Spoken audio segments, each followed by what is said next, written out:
Well, first of all, a little bit of bottle cap ASMR. And from the fact electrician, let's go to Youth Pastor Ryan, whose previous video on Bear made fucking numbers on YouTube, like 14 or 1500 views and over 50, I think even 60 likes. Let me look it up for a second. Yeah, 1500 views, 1500 right now as I speak, and 58 likes. Holy shit. Well, since I had such a success with his previous video, let's do another reaction video on Youth Pastor Ryan. Not only because of my greedy soul, but also because I'm interested in this exact video. How did trauma made Bombardier change the world? This really interested me, because how did trauma change the world, for the better or for the worst? I hope for the better. Hey, Bombardier, you're the plane guys, right? Where did you come from, buddy? Trauma. Okay. Yeah, gonna need a little more than that. We're run by Joseph Armand Bombardier, who at 13 built a miniature locomotive propelled by clock mechanisms from a local jeweler. He kept making toys for his siblings since he was the oldest of 8. Wow, so like a prodigy. That sounds wholesome, not traumatic. Wait for it! He then built his first snowmobile at 15, but his dad ordered him to dismantle it because it had an open propeller, which could, cut off all sorts of things you need for life. Oh no. I think I know where this is going, right? Wait for it! He then built his first snowmobile at 15, but his dad ordered him to dismantle it because it had an open propeller, which could, cut off all sorts of things you The fuck is going on with my surroundings? Oh my god. need for life. Oh no, is this where the trauma comes in? No, he was a good boy, did what his father said, including going to seminary school, but he didn't like it, so then he went to Montreal to study electrical and mechanical engineering. Oh, was his father mad about him not taking his seminary advice, so he abandoned him, causing lifelong trauma? No, his father was super supportive and actually built him his first workshop where he opened a garage and served all types of machines from What a great father. Really? saws to grain threshers, cars, and water pumps. Then he even built a small hydroelectric dam on the property to power the shop. Okay, this sounds like a Hallmark movie. How the hell is this traumatic? Wait for it! He then married the love of his life, Yvonne, in 1929, and together they had 6 children. Was she working a grueling big business job in the big city and only met him when she came back home and realized she wanted a small town guy who loved her for her? No, then in January 1934, their 2-year-old son Yvonne got sick with peritonitis, which is the swelling of the inner walls of the abdomen covering the organs, and it can perforate and rupture them. I'm seeing the trauma. They tried to take him to the hospital, but there was a huge blizzard and nothing was made that could get through it. He'd been trying for years to make something that could work. The small Quebec villages were just too isolated, and his son died. Man. Fuck. And Joseph decided that that was never going to happen again to anyone. What? Joseph refused to let his son die in vain and used the pain to create a revolutionary sprocket and wheel track system that finally made snow travel possible. Wait, did he just become the John Wick of snowmobiles? Yeah, he then starts production in W man, and oh my god, I don't have tears in my eyes. I swear. I swear. Give me a moment. Give me a goddamn moment. Okay, I am back. I have brought with me some definitely not emotional support snacks. Let's keep going. 1936 of the B-7, B for Bombardier, and it could hold, get this, 7 people. On the nose. I like it. He knows that sometimes too much snow and ice would get stuck to the wheel spokes, so he just assembled a press that made solid wheels, removing the problem altogether. Okay, Folks, what? 1936 of the B-7, B for Bombardier, and it could hold, get Give me a second. First of all, looks cute and nice. this, 7 people. On the nose. I like it. He knows that sometimes too much snow and ice would get stuck to the wheel spokes, so he just assembled a press that made solid wheels, removing the problem altogether. Okay, he just casually assembled a solid wheel press, and I need a YouTube video to explain how to change a light bulb. Yeah, well, you see, he wasn't, stupid. Yeah, that'll do it. Yeah, But that's he sold right. so many, he needed more snowmobile production, and his next factory was finished January 29th, 1941. I'm seeing a not great sales time coming. Yeah, me too. In which bumfuck Germany he was like? Was he in the west part of bumfuck Germany on the east one? Because after the war, if he was on the east, oh my god, he would have such a terrible time. Yeah, he created the B-12, which could hold 12 people like a snowmobile bus. It was selling great, and then bam! Canada declares war on the Germans. Yeah, this part always gets. Wait. The guy was Canadian?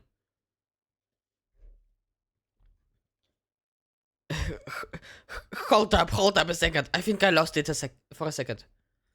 Trauma. Okay, yeah, gonna need a little more than that. We were founded by Joseph Armand Bombardier, who at 13 built a miniature locomotive propelled by clock mechanisms from a local jeweler. He kept making toys for his siblings since he was the oldest. Okay, hold up a second. I need to look up where Bombardier is from. Canada. I am deeply sorry. The guy is Canadian, he's not German. He's alright from the start. He's the nicest guy ever. Which also explains his commitment to change the world for the better. A Canada W, basically. Even though considering it was time for war against the Germans, yeah. This Canadian guy probably scored a lot of W's in Geneva checklist. Bam! Canada declares war on the Germans. Yeah, this part always gets hard. So did he shut her for a while? No, he offers services to the Minister of Munitions and Supplies and was told to make a new snowmobile for troops to get through Norway, because that bitch snowy. Okay, so what did He created the B-1 snowmobile. Okay, he started with the B7, secondly made the B12, and then, thirdly, the B1. Oh, look, long-term numbering wasn't his thing. Okay, so what did he do with it? Well, the Canadians liked it so much they ordered 130 of them to be delivered in 4 months. Wow. Then in 1943, he developed the khaki. Wouldn't that be like a terrible color for snow camouflage? And also, this is a horrible name in Hebrew. It literally means poop. It wasn't khaki, it was khaki. You're spelling it wrong in your head. It was an armored snowmobile. That is the coolest James Bond shit I ever had. Like a terrible color for snow camouflage? It wasn't khaki, it was khaki. You're spelling it wrong in your head. It was an armored snowmobile. My. This is beautiful. That is the coolest James Bond shit I have ever seen. Then he had a Mark II version known as the Penguin and a Mark III version. Known as the... Mark III. You were not kidding about okay. the bad naming thing. Yeah, but it didn't matter. He made over 1,900 tracked vehicles for the war effort. At the end of the day, it's important to Nice. remember, it looked dope as hell. That it does. Okay, post-war. Everybody wants snowmobiles again, and the new factory couldn't keep up, so they made a new assembly line factory in 1947. Did he Nice. create a new snowmobile? Yeah, the C-18, which was an expanded version of the C-12. Can you guess how many people it fit? 18. 25 school children, but yes, 18 adults. It was regularly used like a winter school bus. What all could these things do? Dude, so much! They were ambulances, rescue service providers, transported missionaries, helped Holy install and shit. maintain electrical and telephone lines, transported materials from lumber, mining, and prospecting goods. They did everything. Wow, I just did not picture this thing being used as a snowy big rig. Yeah, it could do so much. And in the 1947 to 1948 year, Bombardier's company made $2.3 million, which would be like Damn. $30 million today. Okay, so smooth sailing afterwards? No, incredibly rocky sailing. In 1949, the Quebec government adopted a policy demanding that all rural routes had to be cleared too. Did it take them till 1949 to realize that rural people also need to go places? Yes, it did. But because of that, there were less snowmobiles and sales fell by $1 million. That's brutal. It was, but you know what? Snow is just a terrain. So what if we made all-terrain vehicles? Holy shit. Oh my god. Wait, where is there a Kamaz? Why is there a Russian fucking Kamaz?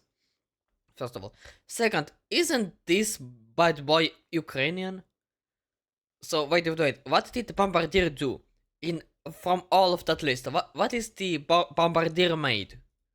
Oh, Oh, terrain crossover. Yeah, so we modified the B-12 and called it the BT, or Bombardier truck. Oh, and then we nice. made a C4 model, which was the first all-track vehicle we had. Was the C4 vehicle an explosive success? You're an idiot, but yes, it led to later very successful vehicles like the R-Series, which had interchangeable wheels and skis. But the big one was the TTA, or the Tractor Tracking Attachment, which made these bad boys able to operate so much better everywhere. Okay, it can't be everywhere. Dude, here's our stuff laying pipe in Scotland, plowing sand in the Sahara, and being part of an Antarctic expedition. Is that the one with Sir Vivian Fuchs? I heard that guy. Yeah, turns out he had quite a few left to give. Is that the one with Sir Vivian Fuchs? I heard that guy. Yeah.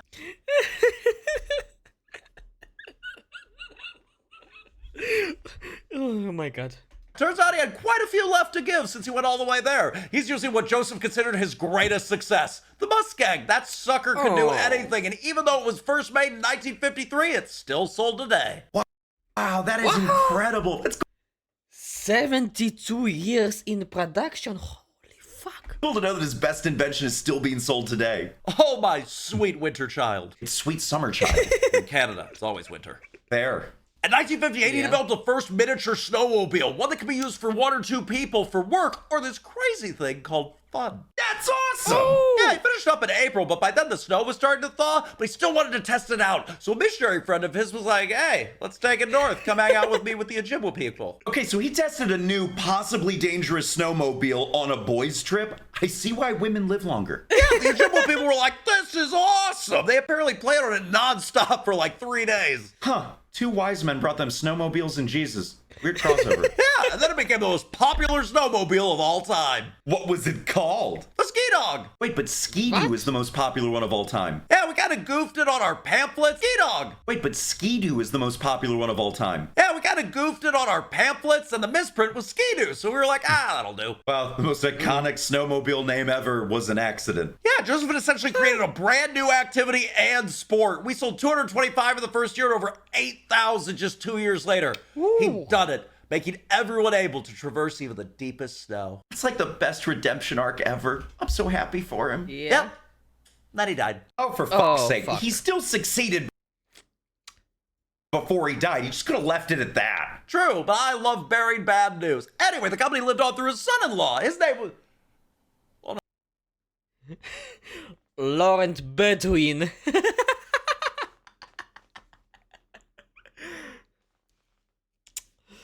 Oh my god. Oh my god. As a desert person, as a desert man. Oh. I approve the name. I'm not even going to attempt to pronounce that. He thought snowmobiles were great, but they were seasonal. What if we moved on to things that worked all year round? Like cars? Better! Things that run on rails! Oh, like my Oh. cheating ex-girlfriend. The hell? Trains! Do you want that? Rails! Oh, like my cheating ex-girlfriend.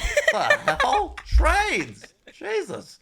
We jumped into the mass transit business. In 1974, we got our first big contract to build subway cars for the city of Montreal, which was cool because we had never built a train before in our lives. So you went from making Oh, my. snowmobiles to trains with nothing in between. Seems like a bit of a leap. We just thought of it as a really, really big Skidoo that you can't steer. It was a huge success, so we started buying up really? struggling rail companies all over Europe. We became one of the biggest train manufacturers in the world. We Oh, make my. everything from high-speed trains in Germany to subway cars in New York City. Wait, so you went Holy from snow shit. to rails. How'd you get to planes? Same logic. Lorette saw that the Canadian government was trying to sell off a struggling, money-losing company called Canadair. We were like, planes are just sky Skidoos. Is everything just a skidoo to you? Kind of. We bought Canadair in 1986. They were famous for making the CL-215, this awesome water bomber plane that looked like a big yellow boat with wings. It's the firefighter of the sky. Okay, that is Oh, pretty yeah. cool. It's like you have a vehicle for every element. You're the Avatar. After Canadair, we bought a struggling Good joke. private jet company called Learjet, and then a turboprop company. We basically became Canada's national aerospace champion by collecting all the infinity stones of struggling Canadian plane makers. So you guys built an empire out of failures that you found hope in? Oh my gosh, you're my wife. Do you need a hug? Wait, what? Infinity stones of struggling Canadian plane makers. So you guys built an empire out of failures that you found hope in? Oh my gosh, you're my wife. Do you need a hug?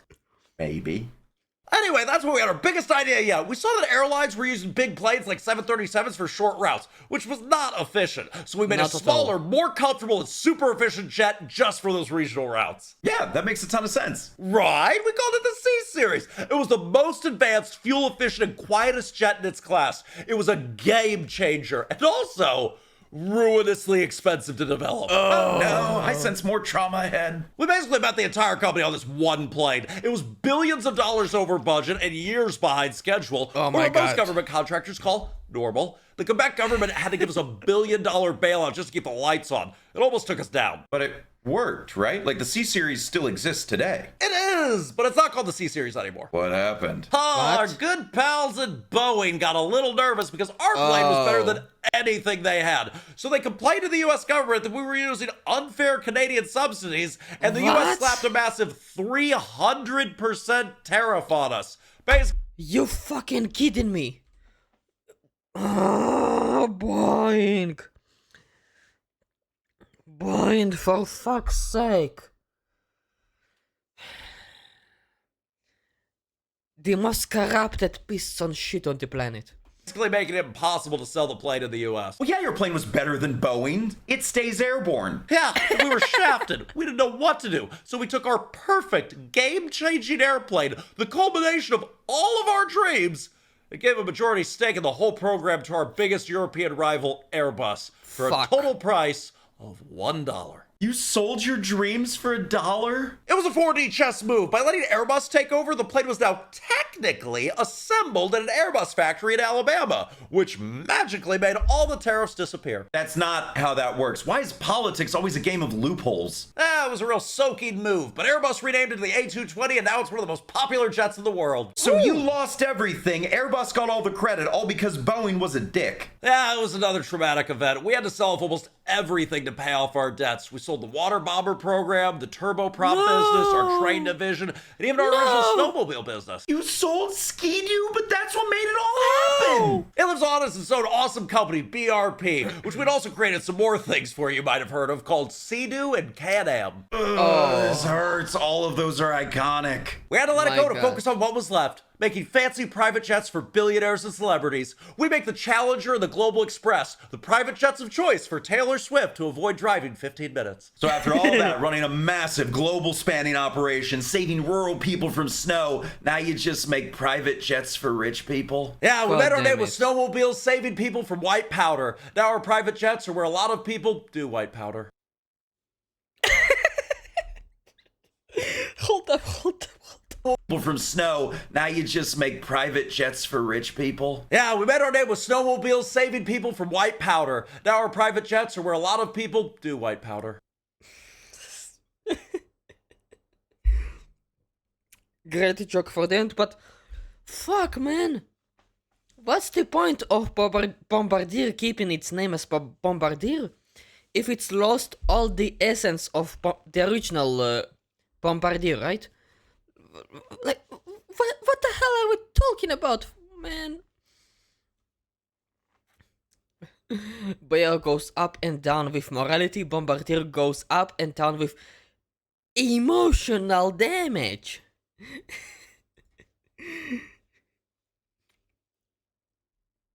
My Canadian ass correcting him every time he says Bombardier wrong, like he can hear me.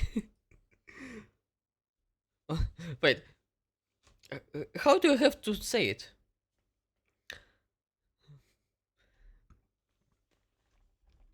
But, man, it sucks, really.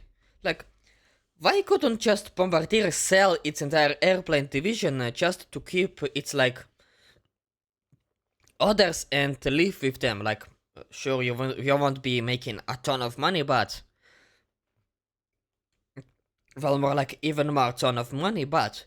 You will keep being yourself. You will keep, like giving people in Canada hopes. What are we talking about, man? Anywho, let's watch some Youth Pastor Ryan shorts now, because my God, it's a lot. Maybe for a separate video though. See you YouTube people later! If you like this video and want to see more of it, please subscribe to the channel. It will give me a lot of emotional support, and if you can, Please visit my streams every Monday, Wednesday, and Friday. Maybe even Saturday, depending on my mood. I am trying to hit affiliate on Twitch and I need only 3 average active viewers on stream. Please do me a present for Christmas, please. Please.